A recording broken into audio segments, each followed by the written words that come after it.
നമുക്ക് 4 മണിക്ക് എന്ത് കഴിക്കാമെന്നുള്ള ആലോചനയുടെ ഇടയിലാണ് നമ്മൾ വാഴയ്ക്കായി കണ്ടുമുട്ടിയത്. അപ്പോൾ ഓരോന്നെടുത്ത് പാത്രത്തിലോട്ടിട്ട് അതിൻ്റെ മൂടും തലയും വെട്ടിക്കീറി നടുകെ ഒന്ന് കീറി കുറുകെ ഒന്ന് കീറി പാത്രത്തിലോട്ടിട്ട് അതിനുശേഷം തൊലി കളഞ്ഞ് ചെറിയ കഷ്ണങ്ങളായിട്ട് മുറിച്ചെടുത്തു. അതിനുശേഷം നമ്മളൊരു കലത്തിനകത്തോട്ട് വെള്ളം ഒഴിച്ചു കൊടുത്തു. എന്ന് കഴുകി വെച്ചിരിക്കുന്ന വാഴയ്ക്കാത്തുണ്ടങ്ങൾ വാരി അങ്ങോട്ട് ഇട്ട് കൊടുത്തു.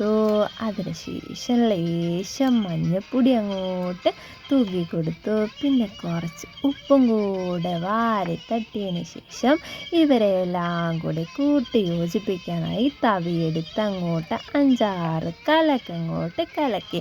അപ്പോൾ ദേ എല്ലാം ഒരുപോലെ യോജിച്ച് കിട്ടിയിട്ടുണ്ട്. എന്നിട്ട് തീ കത്തിച്ച് നമ്മൾ അടുപ്പത്തോട്ട് അടച്ച് വെച്ച് വേവിക്കാൻ വെച്ചു. ആ സമയത്ത് നമ്മൾ കല്ലെടുത്ത് ഉള്ളിക്കുട്ടന്മാരെ അങ്ങോട്ടിട്ട് കൊടുത്ത് ചെറുതായിട്ടൊന്ന് ചതച്ചെടുത്തതിന് ശേഷം വേറൊരു ചട്ടി എടുത്ത് അടുപ്പത്തോട്ട് വെച്ച് കുറച്ച് എണ്ണ ഒഴിച്ചു കൊടുത്തു.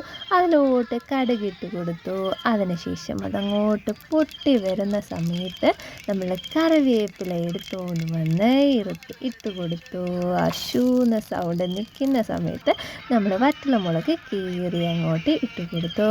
പിന്നെ നമ്മൾ ചതച്ച് വെച്ചിരിക്കുന്ന ഉള്ളിക്കുട്ടന്മാരെ അങ്ങോട്ട് ഇട്ട് കൊടുത്തു. അവരെല്ലാം കൂടെ എണ്ണയിലോട്ട് വീണ സമയം നമ്മൾ നിന്ന് വഴറ്റി കൊടുത്തതിന് ശേഷം നമ്മൾ ലേശം ഉപ്പും കൂടെ വാരി തൂവി കൊടുത്തു. അതിനുശേഷം ഒന്നും കൂടെ ഒന്ന് വാട്ടി കൊടുക്കാൻ വേണ്ടിയിട്ട് നന്നായിട്ട് ഇളക്കിയതിന് ശേഷം നമ്മൾ നേരത്തെ വേവിച്ച് വെച്ചിരിക്കുന്ന വാഴക്കായ വെള്ളത്തിൽ നിന്ന് ഊറ്റിയെടുത്തിട്ടുണ്ട്. അതിങ്ങോട്ട് ഇതിലോട്ട് തട്ടിക്കൊടുത്ത് നന്നായിട്ട് ഇളക്കിയെടുത്തു. ഇത് നന്നായിട്ട് വരന്ന് വരുമ്പോൾ നമ്മുടെ പരുവായിട്ടുണ്ട്. നമ്മൾ കുറച്ച് കട്ടൻ ചായ റെഡിയാക്കി വെച്ചിട്ടുണ്ട്. അതിലോട്ടൊരു പാത്രത്തിലോട്ട് ഈ വാഴക്കായ അങ്ങോട്ടിട്ട് കൊടുത്തതിന് ശേഷം നമ്മളെടുത്ത് കഴിച്ചു നോക്കണം. അപ്പം 4 മണിക്കുള്ള പലഹാരവുമായി നമുക്കൊരു സന്തോഷമായി. അപ്പോൾ ദേ ഈ വീഡിയോ ഇങ്ങനെയൊക്കെ ആയിപ്പോയി. നമ്മളെടുത്തപ്പോൾ ഒരു ചെറിയ മിസ്റ്റേക്ക് വന്നു. അപ്പം നിങ്ങളെല്ലാവരും ക്ഷമിച്ച് തരണം കേട്ടോ.